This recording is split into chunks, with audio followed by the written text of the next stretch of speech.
Bismillahirrahmanirrahim. Assalamualaikum warahmatullahi wabarakatuh. Selamat pagi anak-anak sekalian. Salam sejahtera untuk kita semua. Semoga kalian selalu berada dalam keadaan sehat walafiat dan selalu diberi rezeki yang berlimpah dari Allah Subhanahu wa taala, terutama rezeki ilmu ya. Kembali bertemu dengan Bapak Wawan. Bapak akan memberikan pembelajaran kelas 7. Hari ini akan melanjutkan dari pertemuan kemarin, tetapi sudah dengan materi yang berbeda, yaitu kita akan membahas sekarang, kita akan belajar tentang klasifikasi makhluk hidup. Tapi sebelumnya kita berdoa terlebih dahulu. Mari kita berdoa bersama-sama. Raditu billahi robba wabil islam idina wabil muhammadin nabiyya wa rasulullah. Mudah-mudahan diberi kelancaran dan hati kalian, mata kalian dibukakan untuk menerima ilmu pengetahuan. Baiklah anak-anak, kita akan melihat apa yang akan dipelajari pada kesempatan kali ini, yaitu klasifikasi makhluk hidup.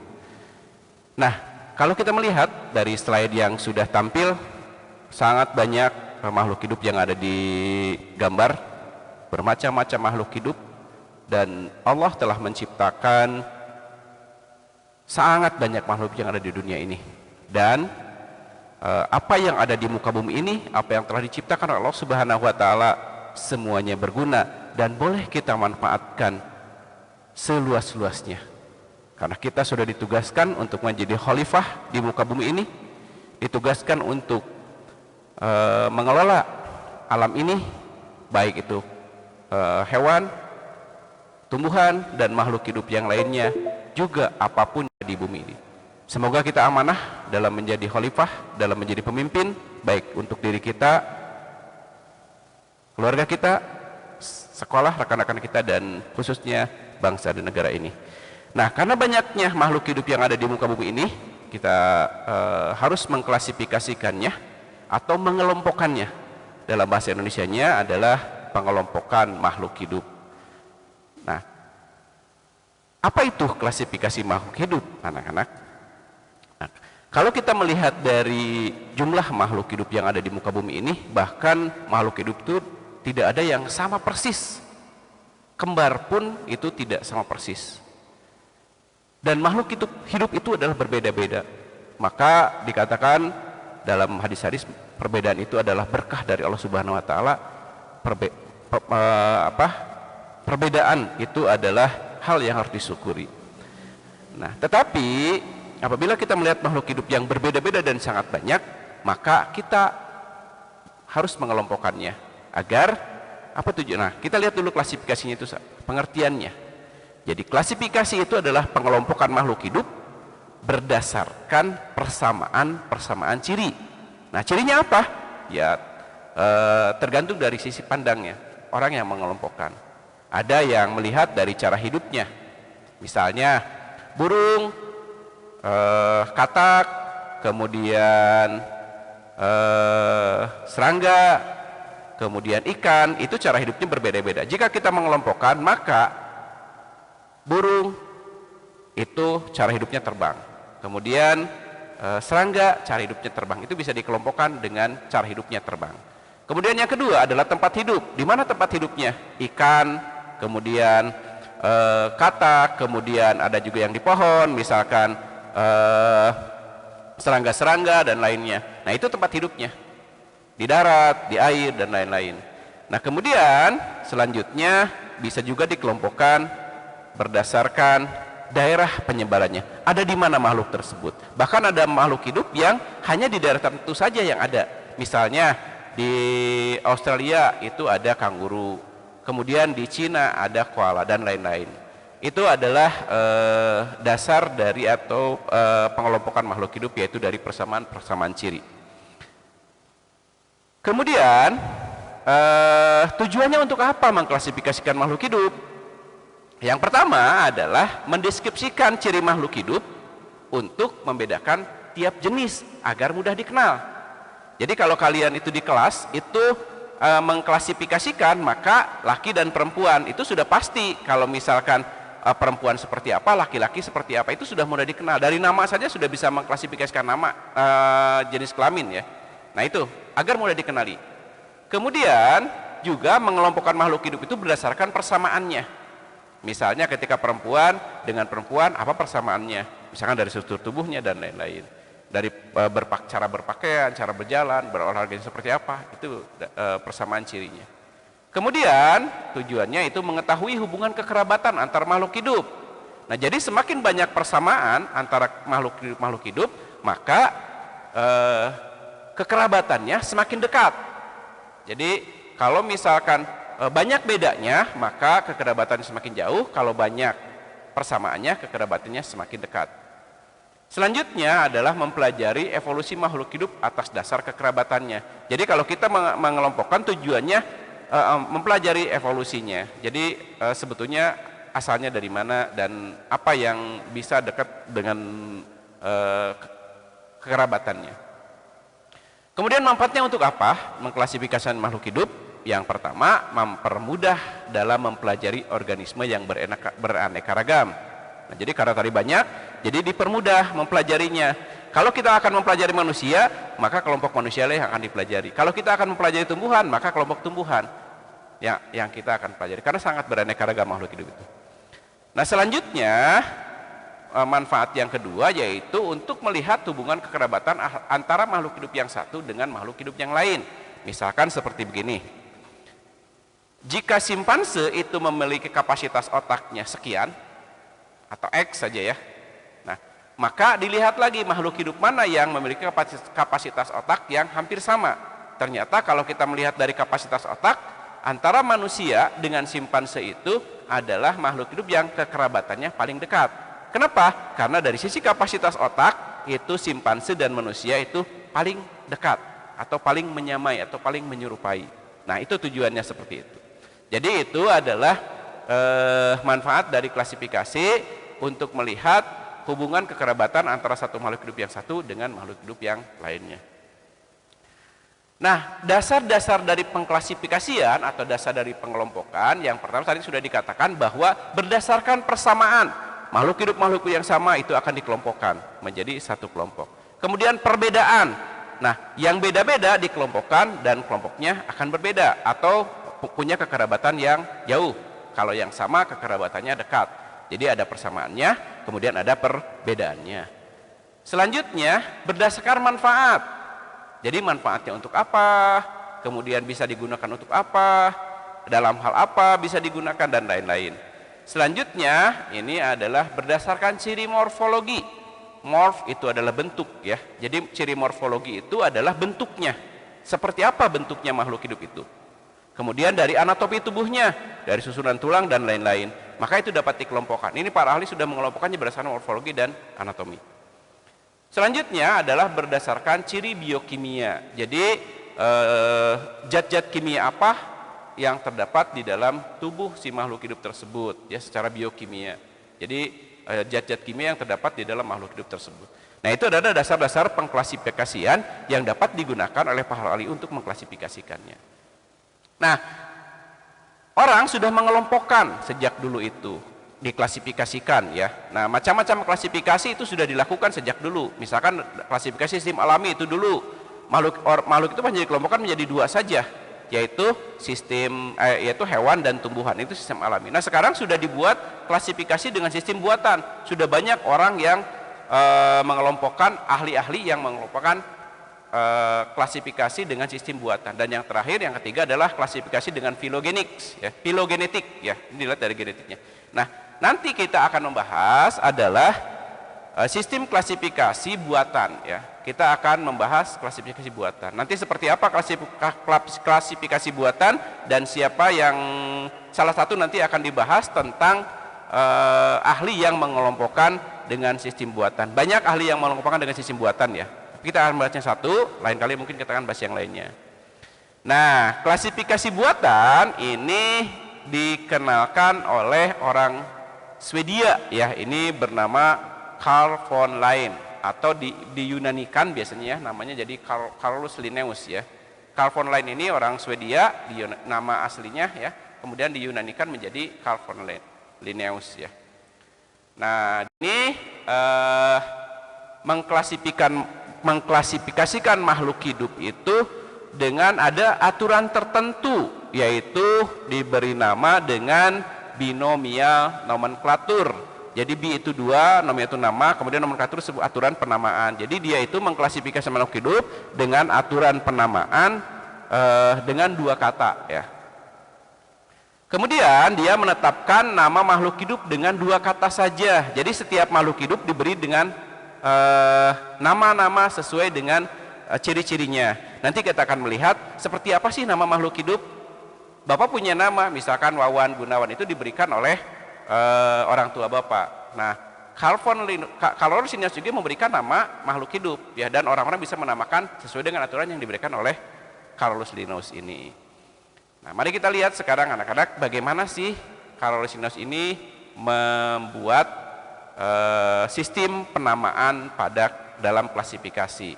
Nah, Carl Linnaeus ini mengemukakan bahwa setiap makhluk hidup itu berdasarkan pengelompokan persamaan dan perbedaannya, itu semakin banyak persamaan maka semakin dekat kekerabatannya, dan semakin jauh banyak perbedaan semakin jauh kekerabatannya. Maka ada urutannya atau urutan taksonnya ya. Urutan takson dalam mengklasifikasi yang dikemukakan oleh Carl Linnaeus ini, yang pertama adalah kingdom. Kingdom itu adalah kerajaan. Jadi di muka bumi ini itu makhluk hidup dibagi dengan kerajaan-kerajaan. Nanti kita akan lihat contohnya ya. Kemudian dibagi dengan filum. Filum ini adalah kelompok setelah diklasifikasikan, dikelompokkan dari kerajaan ini dibagi lagi menjadi filum, dan filum ini untuk hewan dan divisio untuk tumbuhan. Selanjutnya adalah kelas atau klasis ya. Klasis juga ini di bawahnya filum, itu setelah dikelompokkan lagi, dibagi-bagi lagi menjadi kelas atau klasis ya. Kemudian selanjutnya adalah ordo. Ordo ini adalah bangsa ya. Jadi setelah kelas dikelompokkan lagi, dilihat lagi persamaan-persamaannya, nanti akan dibagi menjadi ordo. Setelah ordo ini akan masuk ke famili ya, atau familia atau suku ya. Nah, kalau di Indonesia itu kita mengenal suku ya, suku Jawa, suku Sunda dan lain-lain. Yaitu salah satu kelompokan. Di juga ada istilah famili atau suku. Kemudian selanjutnya adalah genus ya. Genus itu marga. Kalau di kita itu dikenal di daerah Sumatera. Di daerah Sumatera itu ada istilah marga. Marganya apa? Misalkan marganya Simanjuntak, marganya Nasution, marganya Siregar. Nah, di dalam pengelompokan juga ada istilahnya genus atau marga. Selanjutnya yang terakhir adalah spesies. Spesies atau jenis. Nah, inilah kalau sudah banyak persamaannya dan dikelompokkan dari genus itu menjadi spesies. Nah, apa yang menjadi syarat dikelompokkan menjadi satu spesies? Nah, satu spesies itu apabila misalkan di antara makhluk hidup tersebut melakukan perkembangbiakan, maka makhluk hidup tersebut akan menghasilkan keturunan yang subur atau fertil. Maksudnya begini, jika manusia yang laki-laki itu misalkan menikah atau kawin dengan manusia yang perempuan karena satu spesies, maka manusia dimanapun ya di seluruh dunia ini yang penting jenisnya manusia, apabila satu spesies akan menghasilkan keturunan, dan anaknya itu akan menghasilkan keturunan selanjutnya. Nah, itu yang namanya satu spesies. Tetapi jika tidak menghasilkan keturunan secara terus-menerus bergenerasi-generasi, itu tidak satu spesies ya. Jadi yang satu spesies itu apabila menikah atau kawin menghasilkan keturunan, nanti anaknya kawin lagi menghasilkan keturunan lagi, kawin lagi menghasilkan keturunan lagi. Atau istilahnya dikatakan satu spesies itu apabila jika melakukan reproduksi atau perkawinan itu menghasilkan keturunan yang fertil. Kalau keturunannya steril atau tidak menghasilkan keturunan lagi, berarti itu tidak dikelompokkan ke dalam satu spesies atau satu jenis. Nah, tadi kita sudah membahas tentang ada peraturan atau aturan penamaan jenis. Nah, inilah yang disebut dengan nomenklatur binomial atau binomial nomenklatur. Jadi sistem penamaan dengan dua nama. Ini dikemukakan oleh Carl Linnaeus atau Carl von Linné, dan ini disepakati oleh seluruh dunia untuk menggunakan ini, sehingga setiap orang yang menemukan makhluk hidup baru kemudian dia memberi nama, aturannya harus sama, yaitu menggunakan dua kata. Seperti apa aturan penulisan nomenklatur binomial? Ya, kita akan lihat yang pertama ya. Nomenklatur binomial itu yang pertama adalah terdiri dari dua kata ya. Jadi nama itu terdiri dari dua kata. Apa isinya dari kata tersebut? Oh iya, Bapak lupa ya. Yang pertama itu menggunakan bahasa Yunani atau bahasa yang diyunanikan. Bapak lupa menuliskan ya. Jadi yang pertama adalah berasal atau menggunakan bahasa Yunani atau yang diyunanikan. Seperti tadi, Carl von Linné itu bukan bahasa Yunani, tapi diyunanikan menjadi Carolus Linnaeus. Nah begitu, jadi diyunanikan.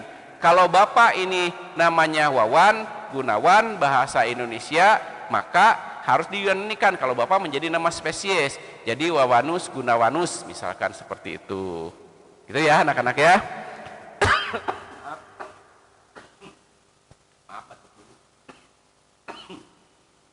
Nah kemudian kan tadi terdiri dari dua kata, maka ada ininya aturannya. Kata yang pertama adalah penunjuk genus ya.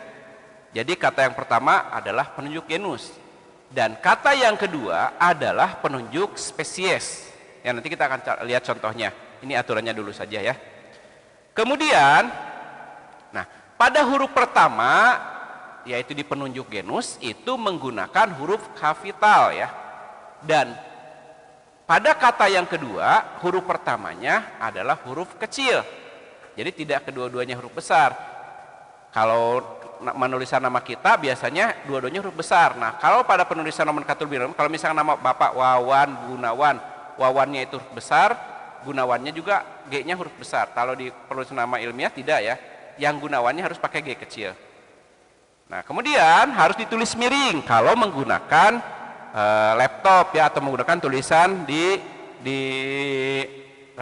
komputer atau di Word bisa dimiringkan, atau kamu bisa menulis miring nggak masalah. Tetapi kalau susah untuk menulis miring maka tidak perlu dimiringkan, tapi digaris bawahi saja, sama aturannya. Jadi yang pertama itu menggunakan bahasa Yunani, terdiri dari dua kata. Kata pertama adalah penunjuk genus, kata kedua adalah penunjuk spesies. Kemudian huruf pertamanya huruf besar dan huruf keduanya huruf kecil. Kemudian ditulis miring atau digaris bawahi. Nah ini kita lihat contohnya. Misalkan contoh penulisan nama ilmiah. Ini nama ilmiah. 1. Musa paradisiaca. Ini namanya nama untuk tanaman pisang. Kalau kita manusia disebutnya Homo sapiens ya. Nanti kita cek. Ini adalah nama untuk pisang, nama Latin untuk pisang, Musa paradisiaca. Perhatikan, ini adalah kata yang pertama, kan tadi terdiri dari dua kata. Kemudian ini adalah kata yang kedua. Nah, kata yang pertama, perhatikan, M-nya itu huruf besar. Petunjuk genus, huruf pertama menggunakan huruf kapital. M itu, Musa ya. Jadi tidak semua besar. Kemudian yang kedua, ini adalah penunjuk spesies. Ini perhatikan huruf pertamanya menggunakan huruf kecil, paradisiaca. Paradisiaca itu artinya bisa dimakan ya. Oke, kemudian jadi ini sudah ada dua. Musa adalah penunjuk genus, hurufnya huruf besar. Kemudian paradisiaca adalah huruf penunjuk spesies, itu hurufnya huruf kecil untuk penulisan pada huruf yang pertama. Perhatikan ditulis miring juga. Musa paradisiaca ditulis miring ya. Itu aturannya seperti itu. Kemudian kita lihat, nah ini yang tidak ditulis miring, misalkan ada Felis domesticus. Felis itu adalah genusnya atau penunjuk genus, domesticus adalah penunjuk spesies. Felis domesticus itu kucing yang didomestikan, karena kucing asalnya tadinya dari hutan. Maka Felis domesticus itu adalah kucing yang hidup di kampung-kampung kita namanya itu adalah Felis domesticus, karena banyak jenis felis ya. Jadi kucing yang sudah didomestikan, dikampungkan, dari tadinya liar jadi dipelihara, namanya Felis domesticus, atau ada di kampung, itu Felis domesticus ya. Kemudian di sini juga ada Felis sumatranus, ini harimau Sumatera, satu genus dengan kucing karena bentuknya sama, lihat, cuman ukuran yang berbeda ya. Matanya sama, bentuknya sama, belang-belangnya juga hampir sama. Nah, ini satu genus, satu marga. Nah, perhatikan di sini ada Felis sumatranus. Felis banyak jenisnya, harimau banyak jenisnya, tapi yang untuk sumatranus berarti khusus untuk daerah Sumatera. Jadi harimau yang ada di Sumatera disebut Felis sumatranus. Ada juga yang di Afrika ada ya. Nah, di sini perhatikan penulisannya, Felis domesticus itu sengaja diberi contoh di garis bawahi jika kita menulis di buku. Felis sumatranus sengaja dibuatkan miring biar kalau kita menulisnya di laptop atau bisa dimiringkan.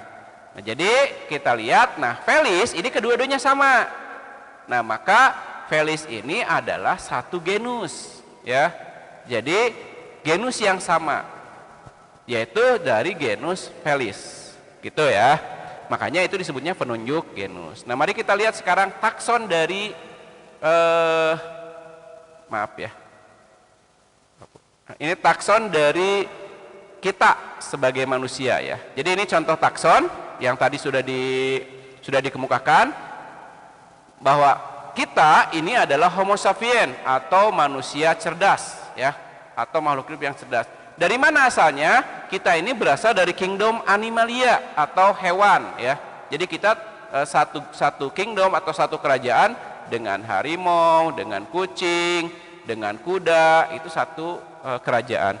Kemudian dari kerajaan-kerajaan tersebut ikan juga dengan ikan juga sama, itu animalia. Tapi dengan ikan beda, atau dengan serangga itu juga sama dari animalia ya. Tapi dengan serangga beda.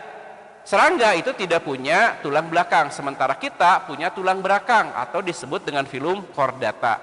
Chordata itu adalah tulang belakang ya, dari sini sampai ke sini.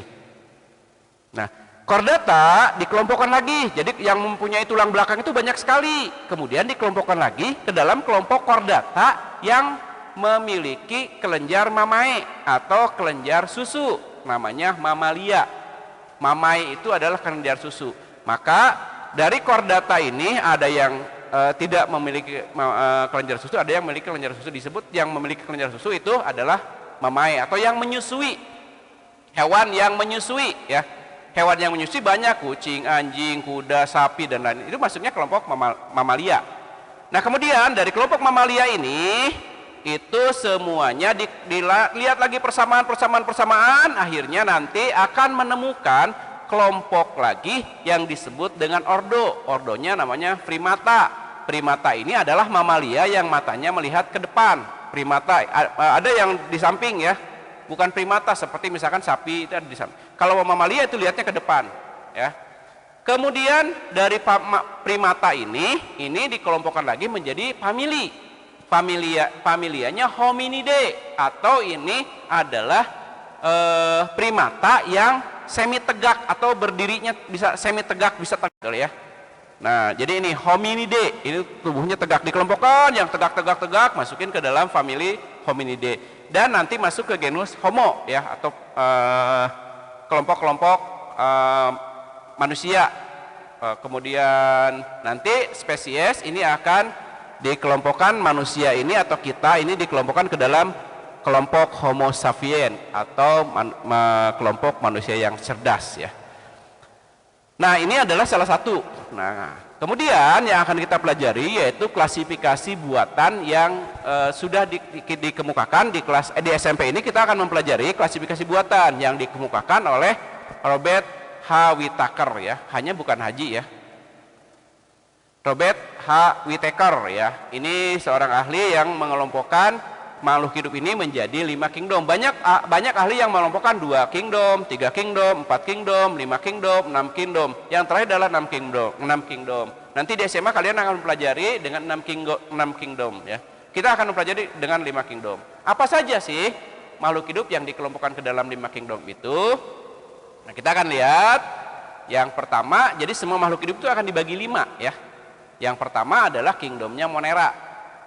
Monera ini ciri-cirinya prokariotik atau prokariotik tidak memiliki membran inti sel. Nah, ini ada dua kelompok. Yang pertama adalah kelompoknya Archaebacteria dan Eubacteria. Nah, nanti di SMA Monera tidak akan ada, tapi diganti oleh Archaebacteria dan Eubacteria. Jadi itu sebetulnya bagian dari dua kelompok baru dari Monera. Jadi kita akan pelajarinya di kelompoknya ke dalam Monera. Kemudian nanti yang kedua adalah kelompok Protista. Sama, ini masih uniseluler ya. Ada juga yang multiseluler, tapi Protista ini eukariotik. Jadi intinya sudah memiliki membran. Nanti kita akan lihat satu-satu, mudah-mudahan waktunya cukup. Kemudian ada juga pungi. Pungi ini adalah kelompok dari jamur. Kemudian sama ciri-cirinya eukariotik, heterotop, dan tidak berklorofil. Kalau ada yang makhluk hidup tidak berklorofil itu adalah berarti jamur ya. Kemudian kelompok yang keempat adalah Plantae atau kelompok tumbuh-tumbuhan. Semua kelompok tumbuhan masuknya ke Plantae ya.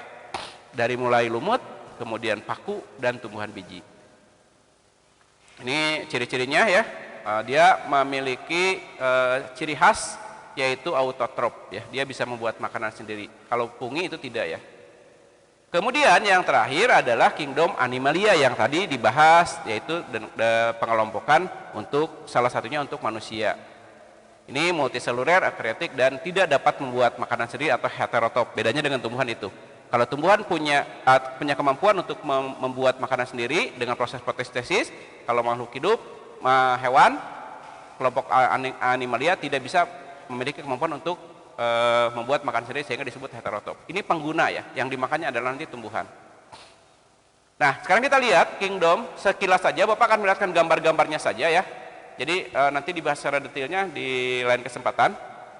Ini kingdom Monera. Ini ada gambar-gambarnya ya. Ini kingdom Monera itu rata-rata adalah bakteri dan alga ya. Nah, yang dimaksud prokariotik itu ini. Jadi dia tidak memiliki membran inti sehingga bagian dari inti itu tersebar di seluruh bagian sel. Ini hanya satu kelompok yang diantara makhluk hidup yang tidak memiliki membran inti. Jadi bagian-bagian intinya tidak ada. Nah, ini kan makhluk hidupnya kecil ya, tidak mempunyai membran inti. Kalau virus gimana? Nah, sekarang kan ada COVID. COVID itu penyebabnya adalah coronavirus, SARS ya, sebetulnya SARS itu banyak jenisnya. Corona itu ada 9 jenis virus. Yang dulu diketahui adalah novel coronavirus, itu dari kelelawar ya. Di kelelawar ada 6 jenis virus. Di kita juga ada banyak virus sebetulnya ya. Nah, kalau virus itu tidak dikelompokkan ke dalam Monera, bahkan virus tidak dikelompokkan ke dalam makhluk hidup. Nanti kita akan bahas kenapa sih ada yang dikelompokkan ke dalam makhluk hidup, ada yang tidak. Nanti kita akan lihat ya, apa batasannya sehingga suatu benda atau sesuatu yang ada di bumi ini bisa dikelompokkan ke dalam makhluk hidup, sementara virus itu tidak dikelompokkan. Nah, sebetulnya ketika zaman dahulu virus itu dikelompokkan ke dalam makhluk hidup, tetapi sekarang berdasarkan kesepakatan ahli yang sudah dikemukakan di seminar internasional, itu ada kesepakatan bahwa virus tidak dimasukkan ke dalam makhluk hidup karena tidak memenuhi syarat-syarat sebagai makhluk hidup. Seperti halnya planet Pluto ya. Planet Pluto tidak dikatakan planet sekarang karena tidak memenuhi syarat-syarat sebagai planet. Sama halnya dengan virus. Virus itu hanya bisa berkembang biak saja. Sementara ciri-ciri makhluk hidup itu banyak, dan virus itu tidak bisa hidup di tempat yang bukan atau tidak bisa hidup menyendiri. Dia harus menempel di makhluk hidup lainnya, sehingga itu kebanyakan merugikan ya. Nah itu ya, jadi virus bukan makhluk hidup, tetapi virus itu adalah organel yang memiliki bagian dari makhluk hidup, terutama RNA dan DNA yang bisa mereplikasi, bisa berkembang, dan bisa mengambil fungsi dari makhluk hidup, sehingga kita jadi rusak paru-paru dan lain karena diambil alih oleh virus. Itunya aktivitasnya atau metabolisme tubuhnya. Gitu ya. Jadi sekali lagi, virus tidak masuk ke dalam Monera, virus itu bukan makhluk hidup. Oke, kita teruskan. Ini Monera, contohnya adalah ini bakteri ya. Kalau bakteri tipus dan lain-lain itu makhluk hidup Monera, itu ada yang jenisnya bulat, ada yang jenisnya batang, dan ada jenisnya spiral. Itu sudah ada gambar-gambarnya. Kemudian ini Kingdom Protista ya. Kingdom Protista ini sudah memiliki membran inti ya. Ini dibagi 3, yaitu Protista seperti tumbuhan, Protista seperti hewan, dan satu lagi Protista seperti jamur. Kemudian nah ini klasifikasinya Protista ya. Kita akan lihat satu-satu. Kemudian nah ini adalah alga ya, maaf protistanya boleh lewat. Ini Protista ya. Ini klasifikasi protistanya seperti ini. Kemudian ini kelompok yang kedua dari protista itu adalah alga ya. Ini juga alga. Ini lihat alga ya. Alganya bermacam-macam. Karena waktunya sempit ya, Bapak akan memperlihatkan gambarnya saja. Ini alga merah. Ini yang suka kita gunakan untuk lotion dan lain-lain, itu sebenarnya dari alga merah. Kemudian hutan di bawah laut juga itu terdiri dari alga. Kemudian untuk sediaan ya, kalau lagi penelitian juga terbuat dari alga atau ganggang ya. Ini adalah diatomai ya, sama alga keemasan. Kemudian ini alga hijau ya, alga yang banyak ditemukan di air tawar. Alga hijau ini yang biasa digunakan untuk mancing ya. Kalau pemancing namanya lukut, itu adalah spirogyra ya namanya. Itu alga hijau ya. Itu bisa dikembangkan dan itu biasanya dipakai untuk memancing ikan mujair ya, itu spirogyra, itu kelompoknya alga. Nah ini kemudian seperti hewan. Ini contoh-contohnya ya. Kita lihat di sini yang pertama adalah ciliata. Ciliata ini contohnya adalah Paramecium. Cilia itu adalah rambut getar, dia punya rambut getar. Berkembang biaknya dengan konjugasi ya. Kemudian ini adalah Rhizopoda. Rhizopoda itu salah satunya adalah amuba. Rhizo itu semu, poda itu kaki.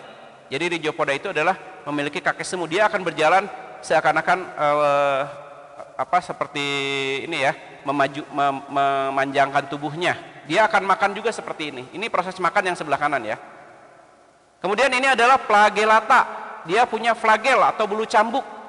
Salah satunya adalah Trypanosoma. Ini penyebab penyakit penyebab penyakit tidur di daerah Afrika ya, disebarkan oleh lalat CC ya. Kemudian Euglena ini banyak di sawah ya biasanya.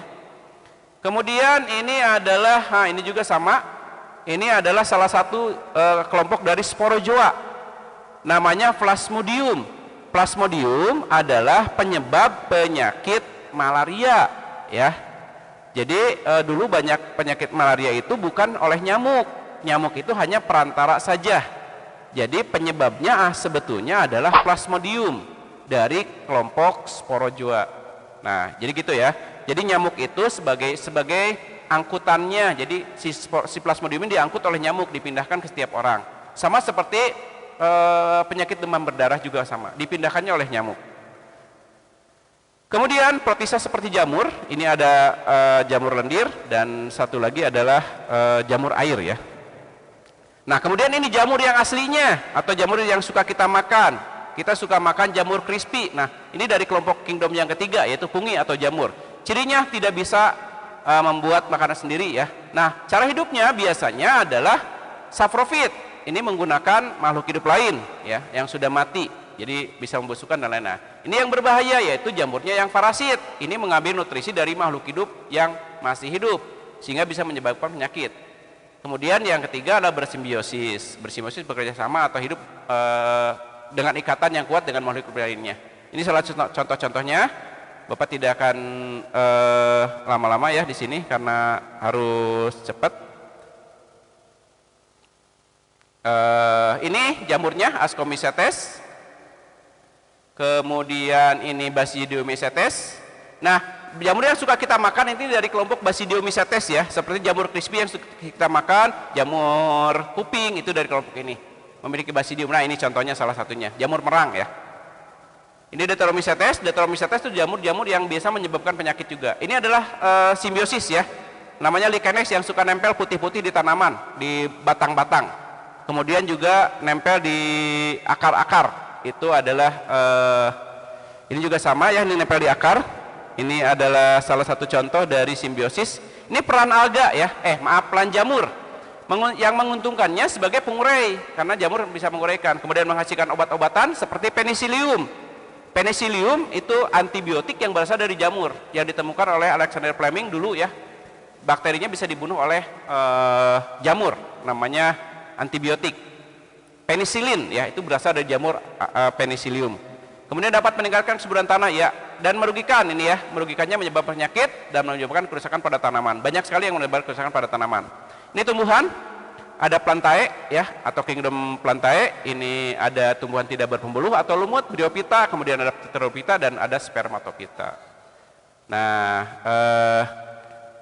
kemudian nanti yang terakhir ini kelompok plantae ya, Bapak cepat saja. Kemudian ini adalah pteroidophytanya.